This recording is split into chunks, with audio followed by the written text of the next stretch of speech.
好，而家整緊第二步嘅圍熱泡，而家測試緊啟動壓縮機，因為佢係 H1嘅話咧係高溫或者係熱故障，係啦。咁我哋啱啱換咗呢條嘢落去試呢個部分，咁而家睇翻佢。仲會唔會出現同一個故障先？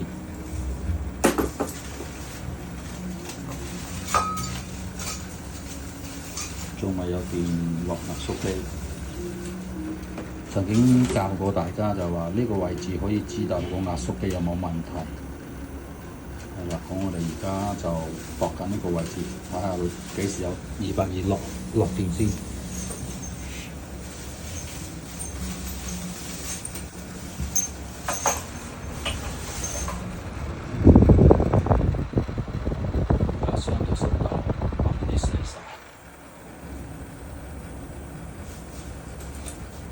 仲未開始落電，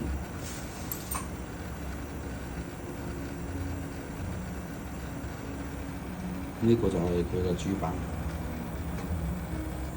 呢個部分就係壓縮機嘅部分，控制壓縮機嘅就喺呢度咯。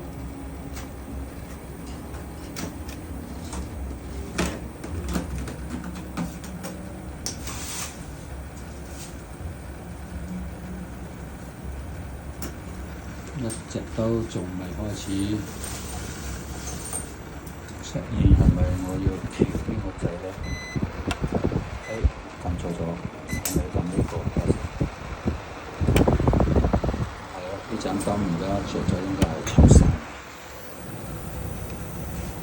要等一陣先。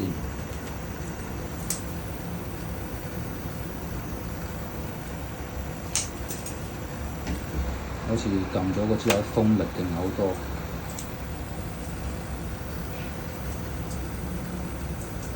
仲未啟動壓縮機工作。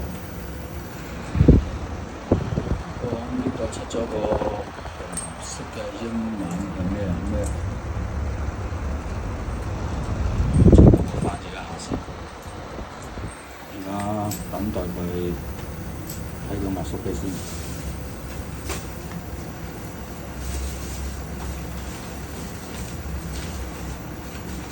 好啦，睇住咁多先啦，因為要等3分鐘呢個過程。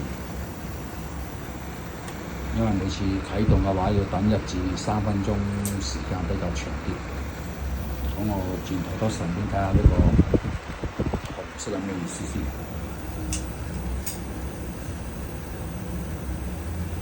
仲未開始啟動壓縮機。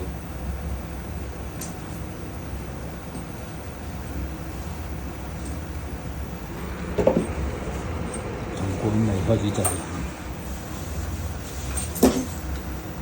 好，睇住咁多先，如果唔係唔知等我幾時。